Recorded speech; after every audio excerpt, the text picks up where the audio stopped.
کیا آپ کے باس نے بھی آپ کو بہت پریشان کیا ہوا ہے؟ کیا آپ بھی اپنے باس سے بہت تنگ ہے؟ تو یہ ویڈیو آپ کے لیے ہے۔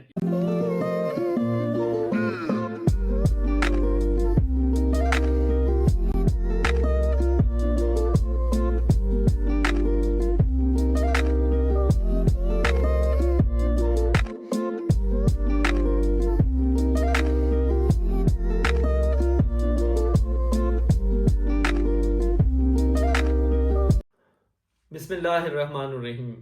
الحمدللہ میں نے گورنمنٹ سیکٹر میں اور پرائیویٹ سیکٹر میں تقریباً 20 سال سے زیادہ جاب کی ہے، اور اس جاب کے دوران مجھے بہت سارے اچھے باس ملے اور بہت کچھ سیکھنے کو ملا۔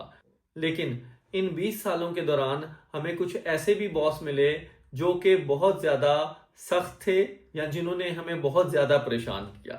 تو کل سنڈے تھا اور ایک دوست نے فون کیا اور اپنی غمزدہ کہانی سنائی کہ مجھے سر باس نے بہت تنگ کیا ہوا ہے، مجھے کوئی ایسا مشورہ دیں جس سے میری زندگی آسان ہو سکے۔ تو اس ویڈیو میں آپ کو کچھ پریکٹیکل چیزیں بتاؤں گا جس سے کہ آپ اپنے سخت باس یا اینگری باس یا ڈیفیکلٹ باس کو بہت اچھی طرح ڈیل کر لیں گے۔ سب سے پہلے تو میں نے اس دوست کو کہا کہ آپ اپنی ساری کہانی سنائیں، کیونکہ جب بندہ کہانی سناتا ہے تو جو دل کی بھڑاس ہوتی ہے وہ نکل جاتی ہے۔ تو اس کی ساری کہانی سننے کے بعد میں نے کچھ اس کو نصیحتیں کی اور کچھ پریکٹیکل چیزیں بتائیں۔ میں یہ چاہتا ہوں کہ آپ سب کے ساتھ بھی میں چیزیں شیئر کروں۔ سب سے پہلی بات یہ ہے کہ میں نے ان کو کہا کہ آپ کوشش کریں کہ آپ اپنی جاب کے ماہر ہوں۔ جو کام آپ کرتے ہیں وہ اس طرح کرتے ہوں کہ آپ جیسا کوئی بھی نہ ہو۔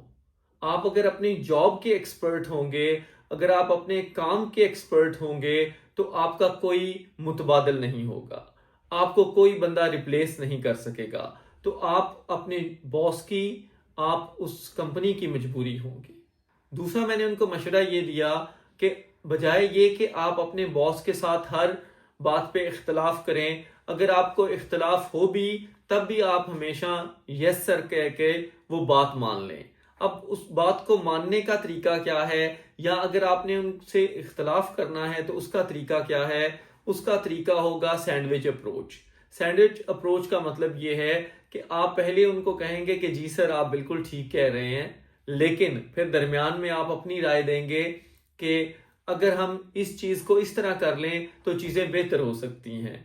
آخر پہ پھر آپ ان کو کہیں گے لیکن سر آپ باس ہیں، جیسے آپ کہیں گے ویسے ہی ہوگا۔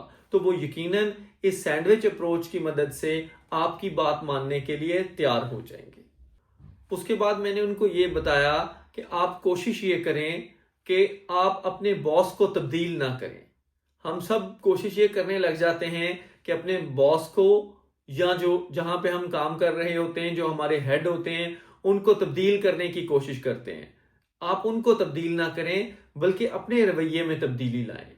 آپ یہ سوچیں کہ جو ہمارے باس ہیں ان کا یہ جو رویہ ہے یہ کس وجہ سے ہے۔ اگر آپ اپنے آپ کو ان کی جگہ رکھ کے دیکھیں گے تو پھر آپ کو پتا چلے گا کہ وہ کس ٹینشن سے گزر رہے ہیں۔ ان کو ایک ڈپارٹمنٹ پورا سنبھالنا پڑ رہا ہے، ان کو ایک پوری کمپنی چلانی پڑ رہی ہے، ان کو کاروبار کے بہت سارے مسائل ہیں، یا یہ بھی ہو سکتا ہے کہ ان کے فیملی میں کچھ اس طرح کے پرابلمز ہوں جس کی وجہ سے وہ ہمیشہ غصے میں رہتے ہیں یا ناراض رہتے ہیں۔ تو آپ کا کام یہ ہے کہ آپ بہت اچھے طریقے سے ان کے تمام مسائل کو سمجھیں اور اپنے آپ کو تبدیل کریں۔ جب آپ اپنے آپ کو تبدیل کریں گے تو انشاءاللہ چیزیں بہتر ہونا شروع ہو جائیں گی۔ میں نے اپنی سروس کے دوران جتنے بھی سخت باس تھے یا جتنے بھی اینگری باس تھے ان سب کے ساتھ ہمیشہ دوستی کی ہے، اور آج وہ میرے بہت اچھے دوست ہیں، سارے کے سارے الحمدللہ۔ تو آپ کوشش یہ کریں کہ کسی چیز کو بھی پرسنل نہ لیں بلکہ ہر چیز کو پروفیشنل لیں۔ اگر آپ پہ کوئی پرسنل اٹیک ہوتا بھی ہے تو آپ اس کو یہی سمجھیں کہ یہ جاب کا حصہ ہے، اور اس طرح آپ اپنی جاب میں بہت اچھے طریقے سے کامیاب ہو سکیں گے۔ شکریہ۔ السلام علیکم ورحمۃ اللہ۔